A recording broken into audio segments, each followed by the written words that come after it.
Ramadan Mubarak Karim. Allah yadkhilou alayna wa alaykoum as-sihha wa salama. Très heureux de vous accueillir à cette nouvelle rencontre du Book Club le matin, qui organise pour la première édition Ramadaniyat Book Club.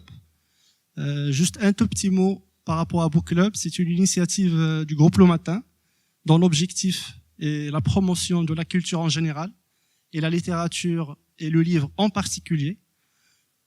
On est très heureux aujourd'hui donc dans ce lieu magnifique qui est le palais Le Meshwar pour le lancement de cette première édition de Ramadaniyat Book Club. Et sans plus tarder, je donne la parole à Si Mohamed Haytami, notre président directeur général du groupe Le Matin, pour le mot de bienvenue et pour nous dire un peu plus sur cette initiative de Ramadaniyat Book Club. شكرا سي علي ميرسي. السلام عليكم ورحمة الله تعالى وبركاته. مساء الخير، مرحبا بكم وأجدد الترحاب بكم في هذا الفضاء الغني، هذا الفضاء الميتيك المشوار. وبهذه المناسبة كنشكر السيد رئيس جهة الدار البيضاء السطات والسيد والي مدينة الدار البيضاء اللي سمحوا لنا وعطونا هذه القاعة باش نحتفلوا هذه الليلة الرمضانية. كما قال الأخ ديالنا السي علي السوسي، برنامج البوك كلوب هو واحد المبادرة خديناها باش نفتحوا على الثقافة. وباش الآن تقريبا راه ليبيزود le 27e épisode, c'est-à-dire vous êtes la 27e personne autrice que nous recevons et je vous remercie. Je vais poursuivre en français, comme ça on peut, comme l'ouvrage est en français, donc je vais enchaîner un petit peu en français. Donc pour nous c'est une véritable occasion, et quelle meilleure occasion de parler de spiritualité, de paix de l'âme et de moments de communion avec le divin que pendant le mois sacré du Ramadan. Et comme vous le savez, notre pays a une tradition et un patrimoine très riche en matière de spiritualité, de sagesse et de tradition mystique. Et c'est dans ce contexte-là que nous recevons notre amie Madame Mouna Hachim, et dans le cadre d'un programme que nous avons appelé Ramadaniyat, qu'a rappelé c'est Ali. Alors il y a trois moments forts pendant ce programme. Il y a celui que nous tenons aujourd'hui avec Mouna Hachim. Je n'ai pas besoin de vous la présenter, tellement elle est connue au Maroc, à l'étranger, mais aussi à Casablanca. C'est une femme de lettres, chercheuse, chroniqueuse, auteure de plusieurs ouvrages.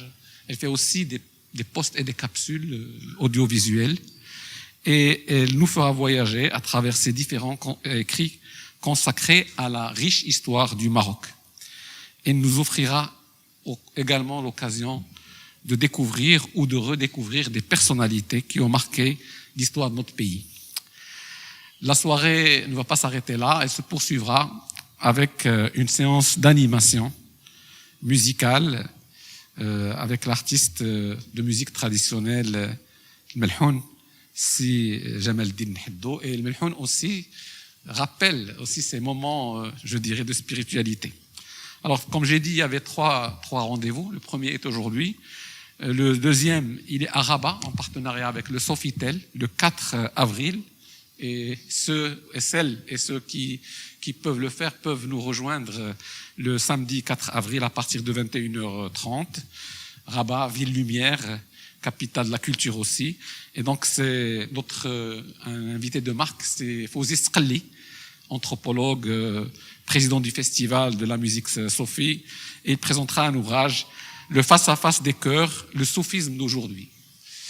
Et puis le 13 avril, ici, le jeudi 13 avril, on va clôturer notre programme Ramadaniyat, puisque le boucle va se poursuivre avec l'écrivaine Yasmine Sbehi autour de son ouvrage Sacrée femme sur les pas des saints du Maroc. C'est très intéressant parce que on parle beaucoup de saints au Maroc, mais on parle peu de saintes. Et Dieu sait qu'il y en a au Maroc et qu'elles ont marqué leur époques. Bien sûr, toutes ces rencontres sont enregistrées, elles sont sur notre chaîne YouTube, elles seront aussi sur nos différentes plateformes. Madame Hafsa Bikri, c'est bien ça. C'est elle, pardon? Hafsa Bikri El-Marani, c'est elle qui sera votre contradictrice, si je puis me permettre, ou votre complice. Alors, très bonne continuation et merci beaucoup. Bonsoir, bienvenue, Ramadan Karim. Monsieur le Président a dit que c'était la 27e présentation. 2 et 7, ça fait 9. Et 9, c'est le symbole de la fécondité. Ça, c'est juste spontané tout de suite.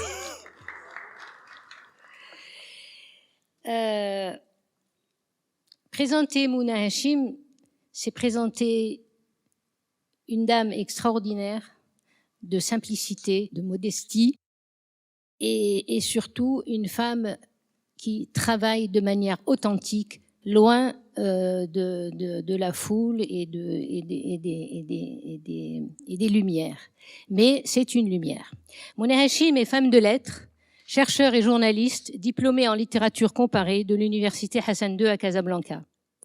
Elle a travaillé en tant que journaliste avec l'Économiste et la chaîne TV Medi 1. L'écriture de Mouna Hachim commence par son pays, la Chaouia, une région clé dans l'histoire du Maroc. Alors, je m'arrête 2 secondes pour vous dire un petit peu le programme, parce que voilà, je vais présenter Mouna Hachim et son œuvre. Ensuite, je vais revenir sur chaque œuvre, et c'est Mouna Hachim qui va en parler. Ensuite, je crois que nous aurons un intermède musical, et par la suite, vous aurez le droit de vous adresser directement à Mouna, Inch'Allah. Donc, son premier roman, Les enfants de la Chaouia, en 2004, a été suivi d'un travail colossal sur l'ouvrage des noms de famille du Maroc de 2007 à 2011. Ce qui l'a amené à fouiller encore plus loin dans l'histoire du Maroc pour nous écrire Histoire inattendue du Maroc en 2018.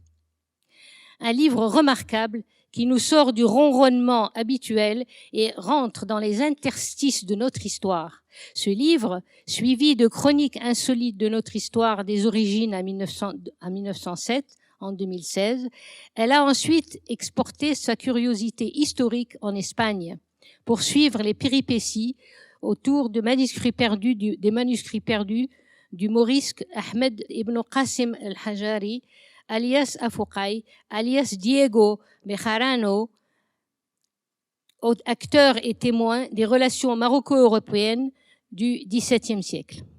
Les manuscrits perdus, donc c'est en 2019. Puis, retour vers le Maroc avec ce livre aujourd'hui sur Bentoumert. Son travail de recherche et sa vie familiale n'empêchent pas Mouna Hachim de mener un combat de citoyenne dans sa ville Casablanca. Loin des m'as-tu vu et m'as-tu entendu, Mouna Hachim travaille avec passion et acharnement dans l'ombre, et chaque fois qu'elle sort, elle vient avec un livre lumière pour éclairer notre histoire si riche et nous donner l'occasion d'être fiers d'être marocains. Et donc, je reviens, avant de te poser des questions, je reviens donc sur les livres un par un. Alors, la Chaouia, quand il y a une semaine exactement, il y avait un poète chinois et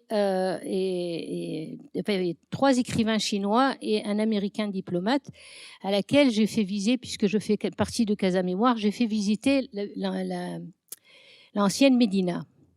Or, l'ancienne Médina commence par Anfa, qui est la capitale de la Chaouia.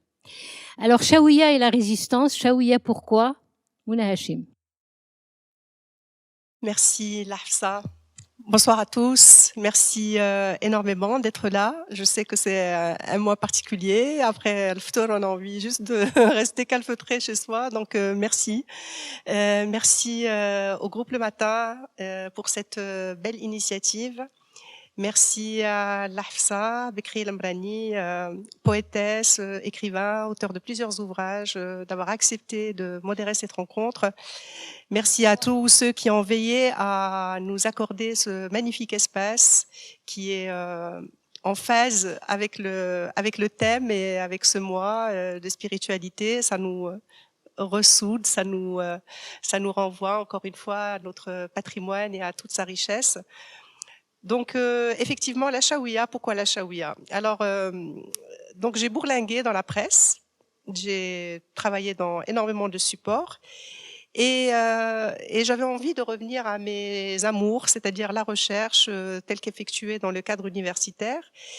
Et je ne pouvais pas, puisqu'on dit que charité bien ordonnée commence par soi-même, ne pas commencer par ma région d'origine. Moi, je suis casablancaise, née à Casablanca. Mon père est né à Mdiona, il y est enterré. Ma grand-mère a vécu, elle est morte à Mdiona sans avoir quitté une seule fois sa maison en pleine campagne. Et voilà, et donc j'avais besoin de raconter au fait les liens entre la ville et son arrière-pays, sans lequel le Casablanca n'aurait pas vu le jour. J'avais besoin de faire le pont entre la ruralité et le milieu citadin, de faire le pont entre l'oralité et la culture livresque jugée forcément plus élitiste. Et puis en même temps, un tas d'interrogations sur, puisqu'il s'agit au fait, pour faire simple, d'un récit déjà largement autobiographique, qui commence à la mort du père, à l'âge de 43 ans d'un infarctus, laissant derrière lui une famille de 5 filles et d'une jeune épouse, oui, de 39 ans, et l'aînée avait 21 ans, ce qui correspond exactement à mon âge au moment des faits, et toute la famille confrontée à un grand problème d'héritage, parce que, évidemment, comme on le sait dans le droit musulman, etc., les oncles et les tantes héritent en l'absence d'héritier mâle. Je n'ai pas de compte à rendre ni avec la famille, ni avec les lois divines, coraniques que j'arrive à intégrer. Mais par contre, et d'ailleurs c'est décrit sans pathos et avec beaucoup d'humour, de m'interroger sur cette pseudo-solidarité de la société marocaine et de la famille marocaine qui part quand même en vrille, il faut bien l'avouer. Et puis un tas de paradoxes comme ça, à n'en pas finir, un tas de contradictions que je raconte avec beaucoup de tendresse et absolument aucune animosité envers les uns ou les autres. Alors, de ta propre famille, tu passes aux familles marocaines, d'accord? Et donc, un très long travail de nom de famille qui t'a valu aussi des fois des gens qui n'étaient pas dans cette première édition. Donc, 3 éditions, non? 2 éditions? 3 éditions des noms de famille du Maroc. Hein? Alors, tu nous en parles un peu? Alors, c'est 2 éditions au fait. Donc, au fait, ce qui s'est passé, c'est que quand j'ai commencé à travailler dans le cadre du roman, donc ça reste quand même un roman, et il fallait absolument que je me documente parce que c'est, mine de rien, pour les enfants de la Chaouia, c'est un siècle de l'histoire de Casablanca et de son arrière-pays, et c'est quand même un microcosme pour comprendre des bouleversements qui sont opérés pratiquement pendant un siècle. Donc, je me suis énormément documentée, mais j'ai aussi rencontré des personnes qui ont vécu les événements. Et c'est là où je me suis rendu compte que, au fait, je suis un pur produit de l'école publique marocaine, mais je ne connais pas grand-chose à l'histoire de mon pays. Comme beaucoup de gens sur l'histoire. Voilà. Alors qu'à la base, je suis passionnée d'histoire, mais de l'histoire universelle, de l'histoire du monde. Et surtout en interrogeant au fait la mémoire des personnes qui ont vécu les événements, et je parlais d'oralité tout à l'heure, la mémoire orale, elle recèle de trésors qui ne sont pas suffisamment consignés et qu'on ne trouve pas forcément dans les livres.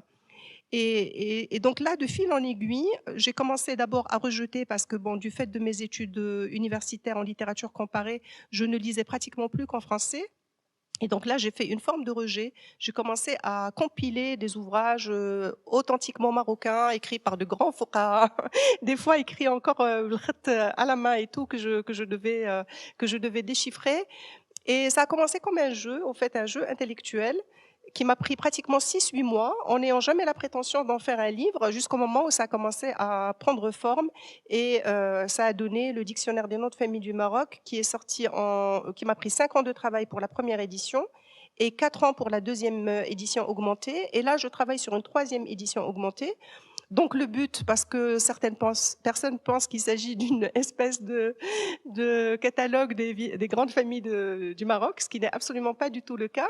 Au fait, toutes les familles sont grandes au Maroc. Oui, voilà. Oui, non, mais bien sûr. Et au fait, c'est par le prisme et comme je suis littéraire, Et là encore, c'est une discipline des sciences humaines qui est très proche de la linguistique. Et donc, quand on touche à la patronymie, on aborde l'histoire par un autre biais. Donc, il y a un peu de généalogie, un peu d'histoire, il y a un peu de voilà. Donc, il y a un peu de linguistique et on apprend énormément de choses parce que on va passer de familles qui portent des noms de tribus. Donc, toutes les familles qui portent des noms de tribus, les Sarghini, les Doukali, etc., etc. Donc là, il y a une énorme documentation à ce niveau-là. Il y a des familles qui portent de noms de métiers, dans des métiers disparus, les Muhtasib, etc. Donc là encore, c'est une recherche sociologique dans le cadre de chaque nom. Mais je cite bien sûr des personnalités familiales. Donc c'est un travail énorme en termes d'investigation. Avec aucune aide, toute seule. Comme une grande. Voilà. Non, mais à préciser quand même, parce que le monde du travail et de l'écriture et de l'édition, c'est vraiment un parcours de combattant à chaque fois, à chaque bouquin. Et puis surtout quand c'est c'est un travail de recherche énorme comme ça, il faut vraiment être un peu masochiste quand même. C'est vrai, c'est vrai. C'est vrai, je travaillais à la fondation du roi Abdelaziz El Saoud. Je commençais avec le personnel le matin et je sortais le soir. Je dis toujours, la seule différence, c'est que eux, ils avaient un salaire à la fin du mois. Et moi, j'étais à chaque fois avec mes notes en train de compiler une quantité effroyable de livres. Et ça a donné ça. Bon, évidemment, c'est un travail interminable. Bon, évidemment, certains râlent parce qu'ils y sont pas, mais je trouve que l'objectif n'est pas d'être ou de ne pas être dans le livre. L'objectif est de raconter l'histoire du Maroc autrement, par le biais justement et par le prisme de ces familles.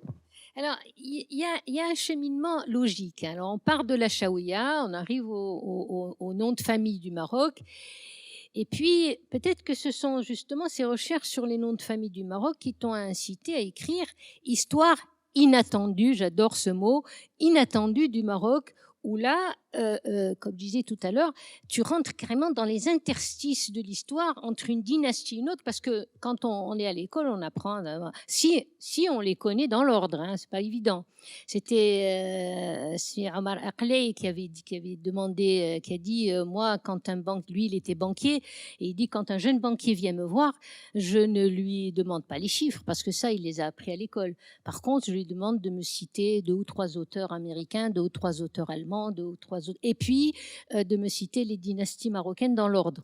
Donc déjà, si on arrive à les citer dans l'ordre, c'est pas mal. Maintenant, à entrer entre une dynastie et une autre, moi, c'est ce que vraiment j'ai beaucoup apprécié dans ce bouquin, c'est des détails justement qu'on n'apprend pas à l'école. Alors, peux-tu nous parler de Histoire inattendue du Maroc ?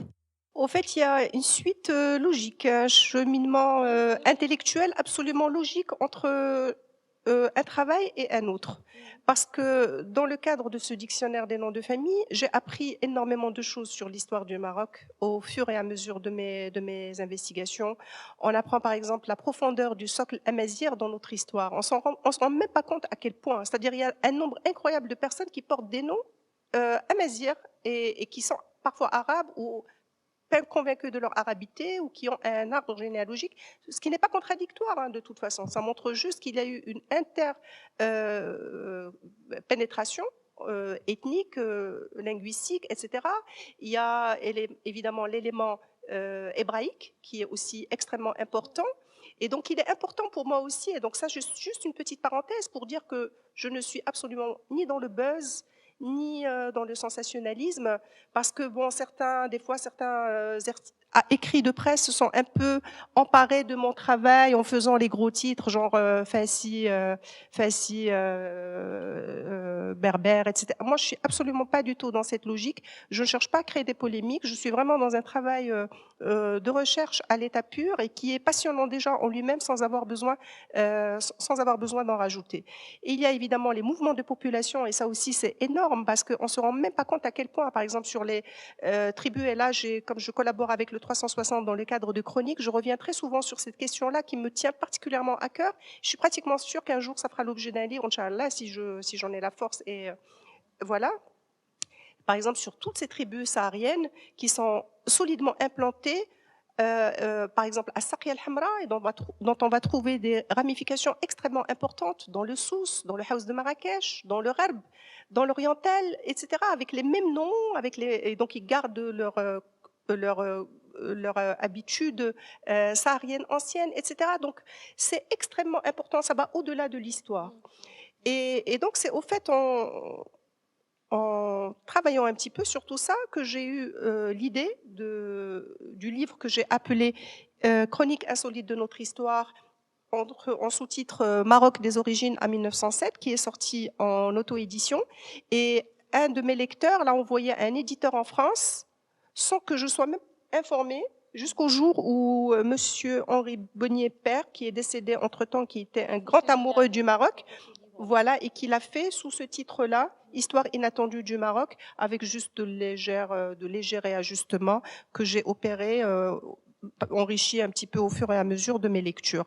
Et au fait, je me rends compte, en compilant les ouvrages marocains, que on préfère généralement commencer l'histoire du Maroc avec l'avènement de l'islam, alors que nous avons des pans entiers d'une histoire anti-islamique qui est d'une extrême richesse et qui permet de comprendre l'avènement de l'islam, que ce soit sur le plan spirituel ou à d'autres niveaux.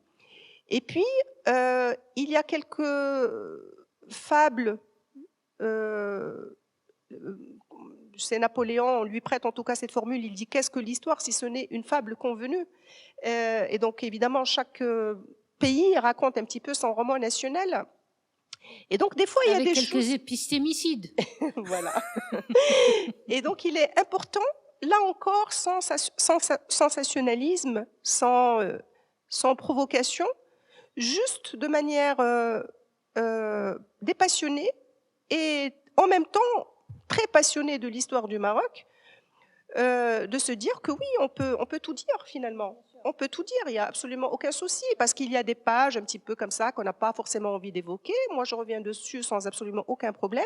Donc, c'est des chroniques, c'est des chapitres à la fois chronologiques et thématiques et qui remontent l'histoire du Maroc exactement jusqu'à 1907 où on découvre là encore. Donc là, c'est pas de la chronologie stricte, genre voilà les Idrissides parce que les Idrissides, les Almoravides, non seulement c'est pas de la chronologie stricte, mais en plus vraiment il y a par exemple les Mghrawa par exemple, la manière dont tu en parles, ces zénètes, donc il y a on apprend beaucoup de choses sur justement la finesse de l'histoire du Maroc.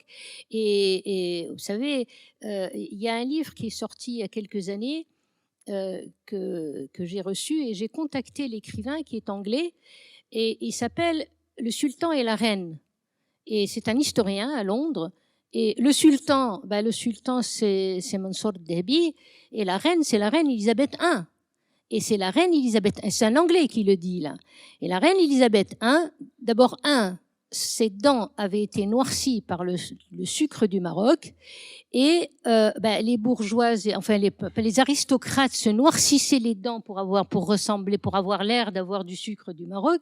Et en plus, la reine Elisabeth, elle avait supplié Mansour Dehbi, qui avait ramassé assez d'or dans le Mali pour s'en foutre, de l'aider contre l'Espagne catholique, parce qu'elle était protestante. Alors, on peut imaginer un roman, peut-être qu'on écrira ça toutes les deux, un roman où le Maroc avait mis sa main dans la main de la reine Elisabeth. Enfin, voilà. Donc, voilà, c'est vraiment passionnant l'histoire. Et je suis tout à fait d'accord avec toi sur en même temps passionné par l'histoire, mais dépassionné par rapport à ces histoires qui nous tuent. Je suis fasci, je suis berbère, mais on est marocain.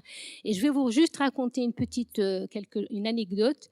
Il y a quelques années, je crois que ça fait déjà 20 ans, il y avait ici à Casablanca, il y avait les laboratoires Merck qui avaient fait, pour la première fois dans un pays arabe et africain, c'est-à-dire le Maroc, ils avaient fait une réunion internationale. Et j'ai été chargée, puisque je suis professeur d'anglais, entre autres, de faire la conférence en anglais parce qu'il y avait des Chinois, c'était complètement international. Et quand j'ai fini de parler du Maroc, justement à partir de ce Maroc, de cette richesse du Maroc amazigh jusqu'à aujourd'hui, il y a un Américain qui a posé une question et m'a dit « Écoutez, madame, je n'ai jamais entendu parler des Juifs dans un pays arabe comme ça. » Je lui dis « Monsieur, je fais une conférence sur le Maroc avec toutes ses composantes. » Et c'est ce qu'on retrouve chez toi, c'est-à-dire en même temps tu couvres tout, toute l'histoire du Maroc depuis cette histoire amazighe. On parlait grec dans la cour de Juba II. Est-ce qu'on le sait, ça? Ici, au Maroc, bien avant, Juba, c'était à cheval sur c'était là, entre la fin du début des années 2000. Enfin, je veux dire début. Oh là là, j'y arriverai. Je vais finir par y arriver. Voilà. Juba, c'est fin avant Jésus-Christ, tu vois, et c'est à cheval sur avant Jésus-Christ et le 1er siècle après Jésus-Christ. Voilà, j'y suis arrivée. Et donc, on parlait grec. Donc, toute cette histoire amazighe du Maroc, elle est effectivement super riche. Et donc, après, donc là, t'as brossé toute l'histoire du Maroc depuis les premiers amazighs jusqu'à aujourd'hui. Et puis, il y a quelque chose qui t'a titillé encore, c'est l'Andalousie. Et tu t'es rendu en Andalousie pour écrire, cette histoire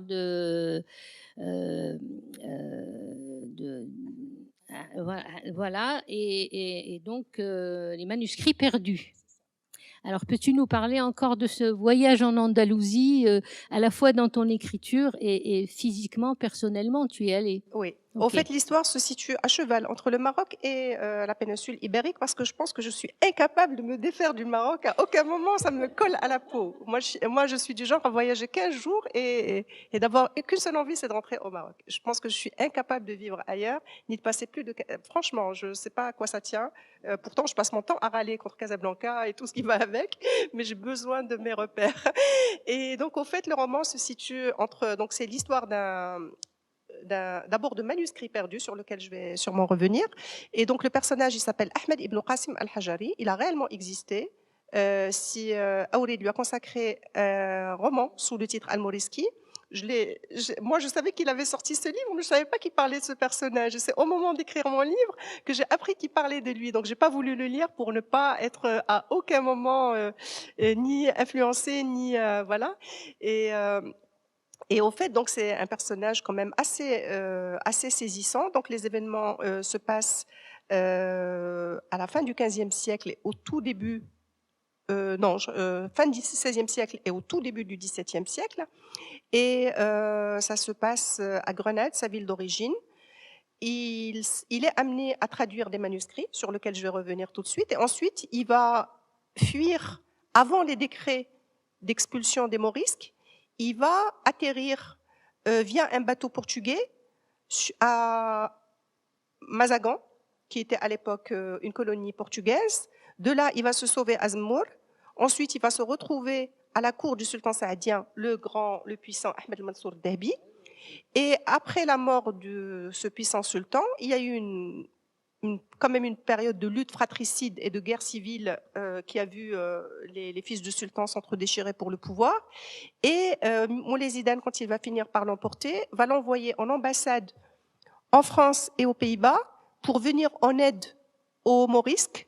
Les Morisques, pour rappel, ce sont les anciens ou les musulmans, donc de confession musulmane, qui se sont retrouvés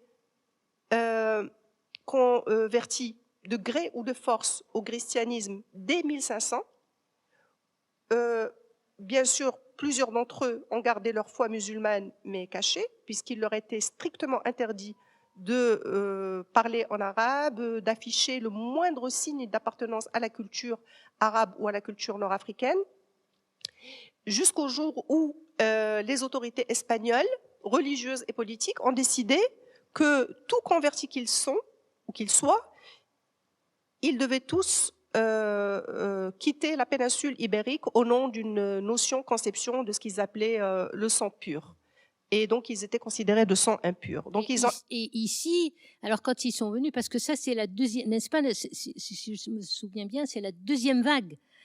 Parce que la première, c'était quand même, disons, les aristocrates qui sont venus à Fès, etc. Tout à fait. Et ils ont gardé, enfin, les Espagnols ont gardé les artisans, et les paysans, donc qui ont travaillé la terre. Quand ils en ont plus besoin, ils ont renvoyé. Et d'où la chanson Tikshbila Teoulioula, vous connaissez l'histoire, c'est Triq Ishbilia Teoulioula. Et donc, ces morisques-là, finalement, est-ce qu'ils n'étaient pas à la fois rejetés par les Espagnols et par les musulmans qui n'étaient ni chrétiens là-bas, parce que ça veut dire que moi, musulman, on m'a obligé à prendre de l'alcool. C'est ça, et ici, à Rabat, on les appelle muslimin d'Rabat, c'est-à-dire pas vraiment musulmans. Donc c'est pour ça qu'ils sont allés à la mer, ils sont devenus pirates ou corsaires, n'est-ce pas? C'est ça, tout à fait. Donc au fait, on a poussé sur le chemin de l'Exode quelques 300 000 personnes. Des personnes qu'on a dépouillées de tous leurs biens, leurs maisons, leurs biens, parfois même leurs enfants mineurs.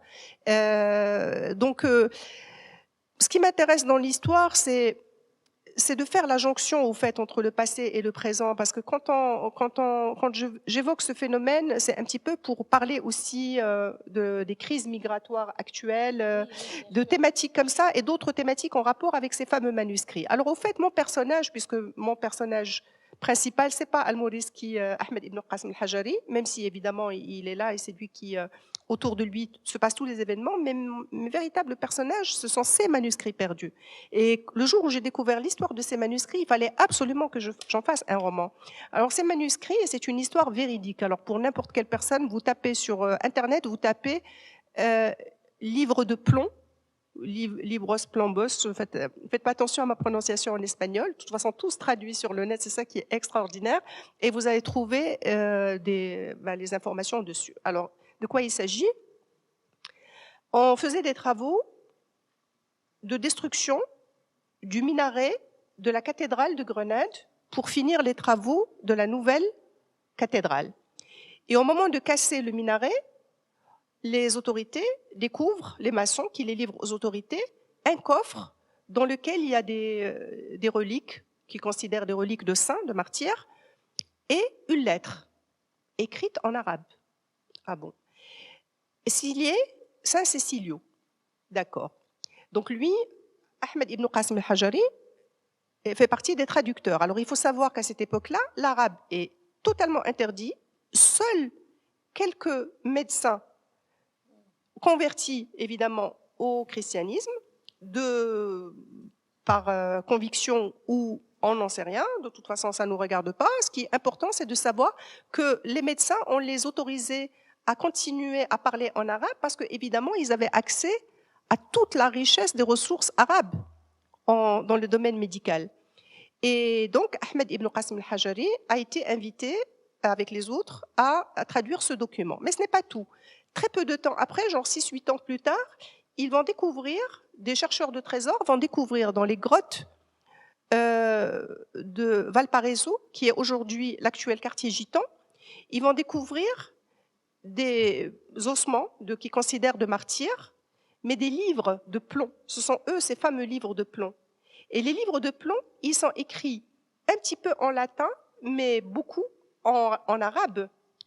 Et ils portent tous des inscriptions La ilaha illallah, Isa Nabiullah. Et ces personnes qui sont censées être des martyrs, ce seraient des apôtres de l'ère apostolique du 1er siècle du temps de Jésus, qui seraient venus de péninsule ibérique, qui seraient venus d'Orient. Donc ce sont des chrétiens arabes venus en péninsule ibérique pour évangéliser l'Hispanie, qui était à l'époque sous l'emprise de la Rome païenne. Et donc ils auraient été persécutés et ont subi le martyre par les soldats de Néron. Et donc ils sont morts dans cette grotte et ils ont gardé ces livres. Et donc ces livres-là ont été traduits. Évidemment, quand ils ont venu la teneur de la traduction, qui rappelle étrangement ce que nous, musulmans, pouvons considérer qu'il s'agit du christianisme des origines, qui n'a pas encore été déformé par les mystères du dogme de la Trinité, les chrétiens, eux, y ont vu une subversion, une hérésie.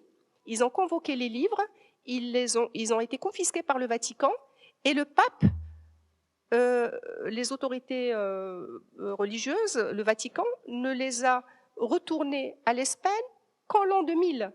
Et donc, vous trouverez des articles d'El País, etc., qui parlent de cet événement de remise de ces livres-là. Et donc, voilà, donc je ne vais pas rentrer dans plus de détails. C'est extraordinaire quand même les entourloupes de l'histoire, parce que tu parles de la Trinité et du catholicisme. Et très souvent, les Européens oublient que une des personnes qui a été un défenseur du catholicisme, c'est un berbère. C'est Saint Augustin.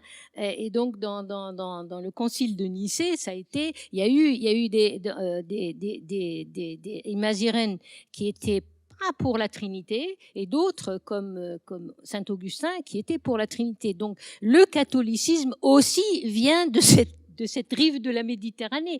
Et donc, enfin, aujourd'hui, il y a un réveil chez tout le monde, chez les jeunes et partout, sur cette récupération de l'histoire, bonne ou mauvaise, mais bon, que ça ne vienne pas toujours du Nord, quoi. Mais c'est extraordinaire, cette histoire à la fois pour, comme tu viens de le dire, pour ce christianisme d'origine qui venait d'Orient et en arabe, et puis pour cette crispation des nouveaux catholiques ou des nouveaux chrétiens. Exactement. Quoi. Et donc là encore, c'est des thématiques qui nous interpellent sur l'altérité, sur le rapport à l'autre, sur les dialogues de culture, sur ce qu'ils appellent les crises ou de civilisation. Et donc, c'est vrai que j'avoue, c'est un livre un peu difficile à lire. Il n'est pas de lecture très facile, mais il est lisible, enfin, en tout cas. Il est lisible, mais voilà, c'est ça. Mais disons que c'est pas un livre grand public. On va lire en faisant Casaraba en train. C'est-à-dire, il faut vraiment, il y a des discussions théologiques, etc. Moi, un éditeur m'avait dit, c'est une espèce de Da Vinci Code musulman, mais je ne le publie pas parce qu'il n'est pas grand public.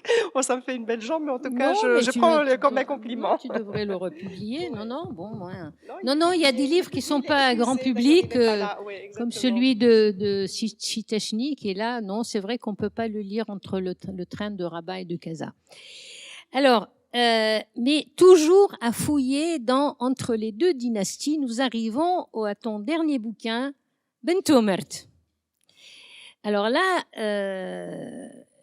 aussi, non seulement, bon, tu décris cette arrivée de Bentomert, mais en même temps, ce que j'ai apprécié, c'est que tu restes lucide par rapport au Morabiten et tu retrouves des fois les mêmes erreurs politiques ou abus de religion chez les uns et chez les autres. Alors on voit toujours ce cheminement et cette continuation dans ton travail où tu fouilles entre les lignes de l'histoire.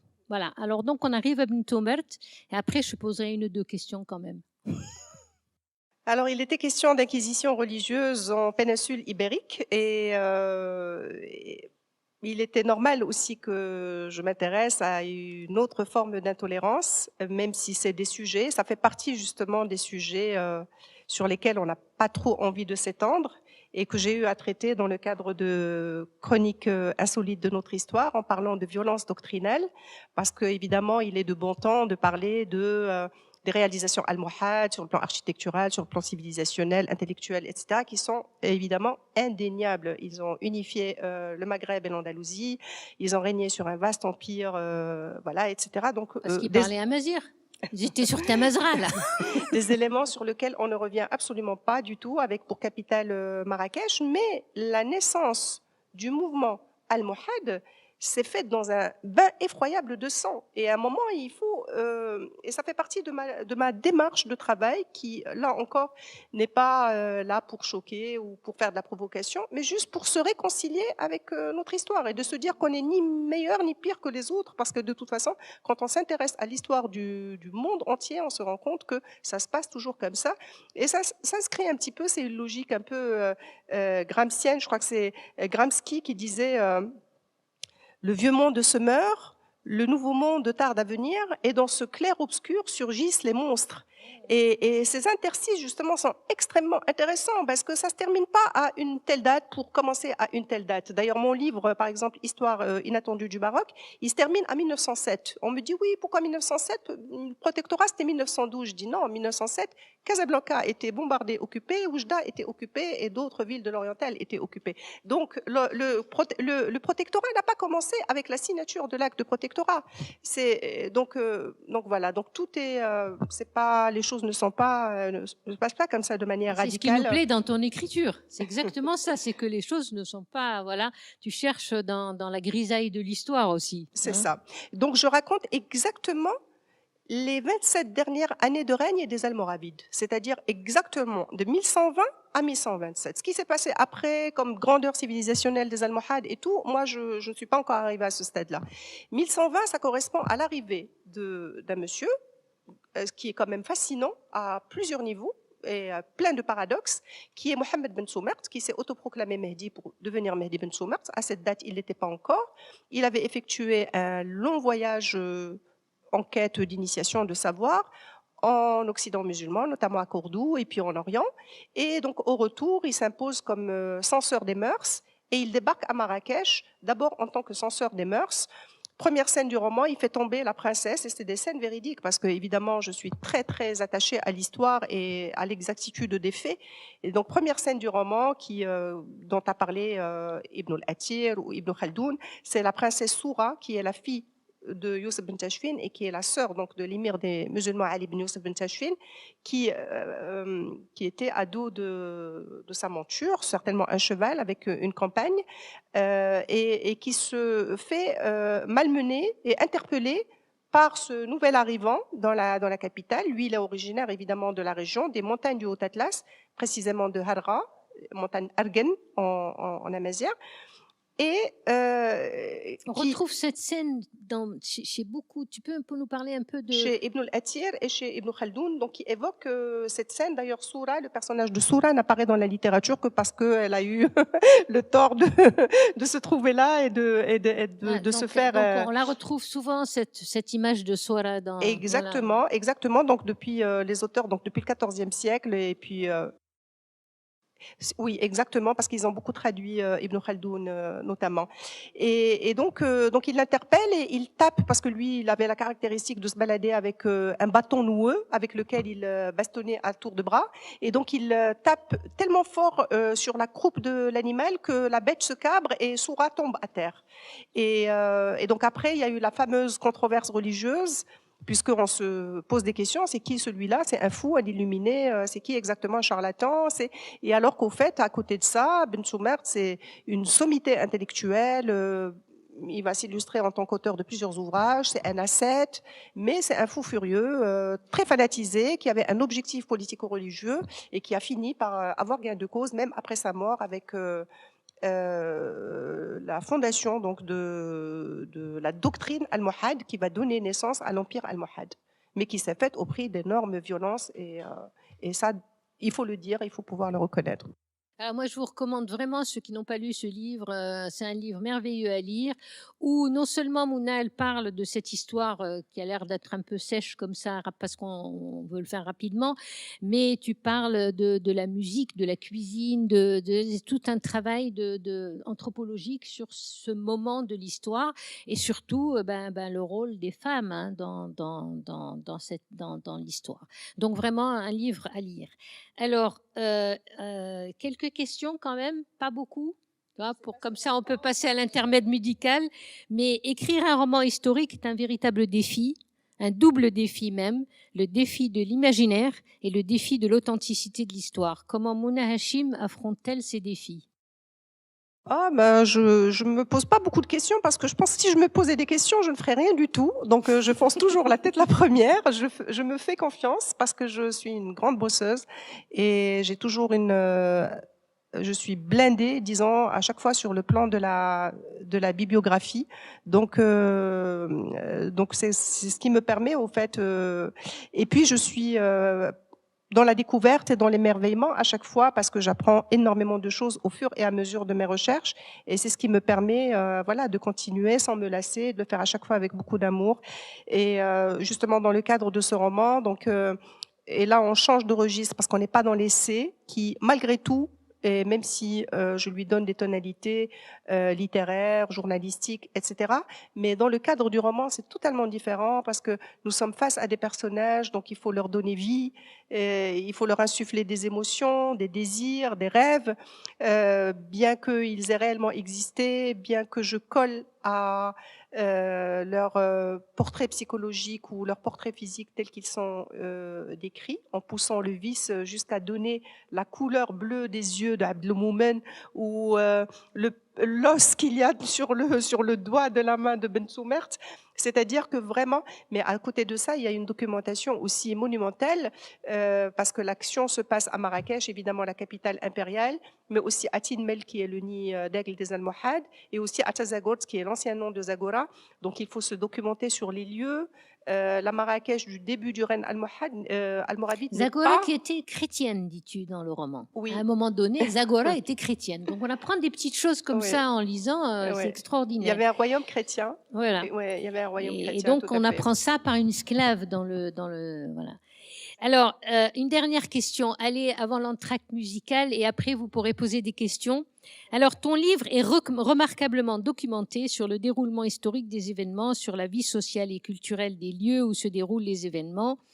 Toutefois, si ce livre est d'une excellente graphie française, je dis bien graphie française, on y sent tout le travail de recherche en graphie arabe avec toute sa composante amazigh. Donc, la graphie française étant une écriture dedans-dehors, comment... Aussi, une autre question, comment les noms marocains réagissent à ton livre? Donc d'abord, les noms marocains, voilà. En vérité, je sais pas si j'ai eu des échos de noms marocains, à part Monsieur Henri Bonnier-Père, avant sa mort, qui souhaitait méditer et qui me disait que c'était un roman shakespearien, surtout le dernier chapitre. La dernière partie, la troisième partie. Mais confirme en tant qu'angliciste. Voilà. Et donc il y a des voilà. Sinon, je dirais que j'exècre une certaine manière d'écrire qui tente absolument de plaire à un certain public occidental. Et surtout quand il s'agit d'une femme. On tombe tout de suite dans les clichés de vouloir pleurer sur notre sort. Je dis pas que tout est rose, évidemment, il y a plein de choses qui tournent pas rond, et il y a d'autres manières de le dire, et c'est dit dans le roman, mais par de différentes manières. Et puis, en même temps, je tiens à mon authenticité de marocaine. Et ce n'est pas parce que j'écris en français que je vais transformer le langage de Ben Soumert en langage d'un... Je sais pas, j'ai pas de nom qui me vienne comme ça en tête, mais d'un personnage français du XIVe siècle. Donc la tonalité des mots, il y a des proverbes, il y a des expressions, il y a tout ça, ça sort de l'imaginaire marocain, authentiquement marocain, dans ses différentes composantes, berbères, arabes, dans sa religion musulmane, mais aussi il y a l'élément hébraïque, puisqu'il y a un personnage à Zagora, où il y avait aussi une communauté importante de juifs marocains. Donc il est important, en lisant le roman, de se dire c'est pas un roman, c'est pas une traduction d'un roman élisabétain, ou c'est pas un roman écrit par un auteur français. Donc là, toi, tu appliques absolument. Il y a un livre de Abdel Fattah Kilito qui dit je parle toutes les langues mais en arabe. Donc, on conclut là-dessus. Un grand bravo à Mouna. Et puis voilà, une petite récréation, on pourrait lui poser des questions. Merci beaucoup. Je tiens juste à dire, c'était un magnifique voyage à travers l'histoire du Maroc. Merci, Madame Mouna Hachim. Merci beaucoup, Lella Bekeli, pour cette modération exceptionnelle. Une petite pause musicale où nous avons fait le choix d'un art traditionnel. Si je vous dis Ghazal Fatma, Lella Rita Moulati, on parle de, bien évidemment, le Melhoun. Donc, on a avec nous notre cher invité artiste, si Jamal Din Benhadou, qui est aussi un chercheur, musicien, de cet art ancestral de notre pays. Et donc, on vous propose cette pause musicale de quelques minutes, le temps de préparer vos questions à partager avec notre invité. Très bonne continuation.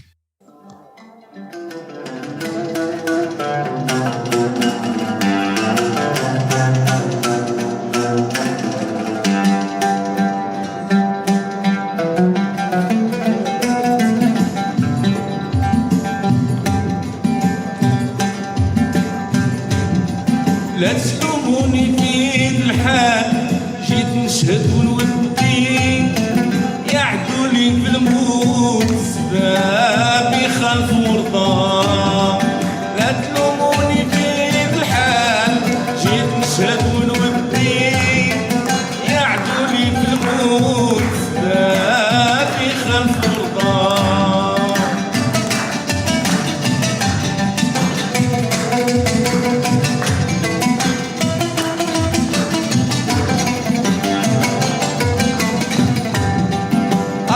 شقت نبان القواص والحاجم صربي من درامي يدقر الشابي جات مجهدة والقوس مضوع شد المطار منصوب القصدي علاه ما نشكي طال عتابي هادي مدة هاد تراني في حال الغرام يتصرف وعدي يا طبيبي في الدار حسابي راه تعدى لا دوا من غير التقبيل يا وصل الشهدي راد وعمل في الكاس شرابي جات المدة لا تلوموني في الحال جيت نشهد ونودي يعدولي في الموت سبابي خلف ورطة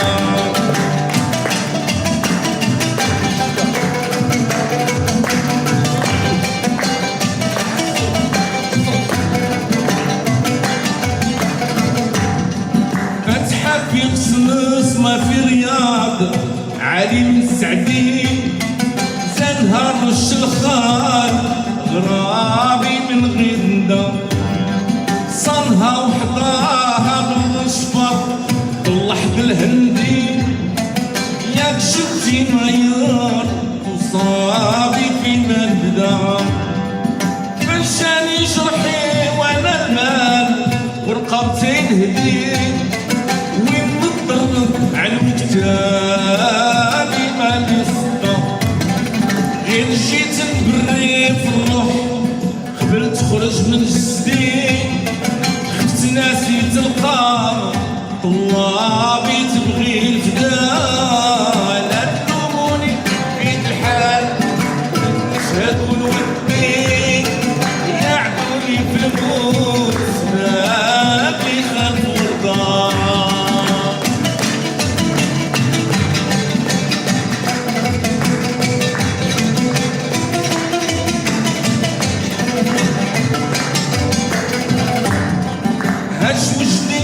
فرق جهدي بلايدي زاد وصبي قطع عليا يا تشغابي هاد الفقدان عصهتني تنجيب ردي سنهدي تحميد شدي والهوا شد عليا بابي ما صرفدا كون غرضي جيتو مهدي صغير مازال جديد درسني مدريس عرابي هز العداء لوموني في الحال نشهد ونودي يعدولي الموت سبابي خلق ورضا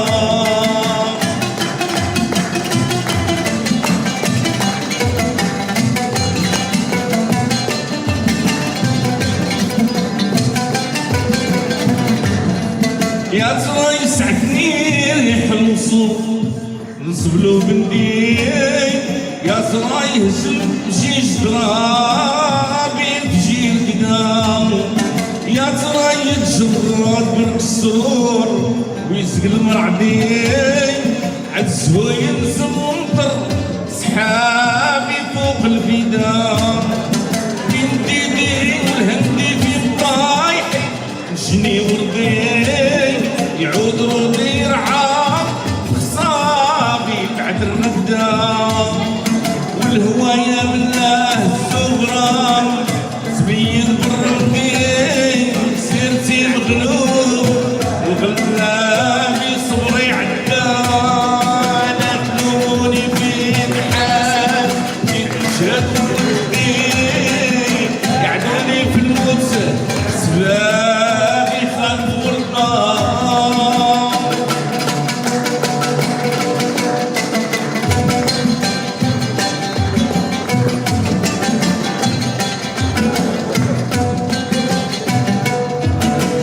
دربي متخاير بالجحود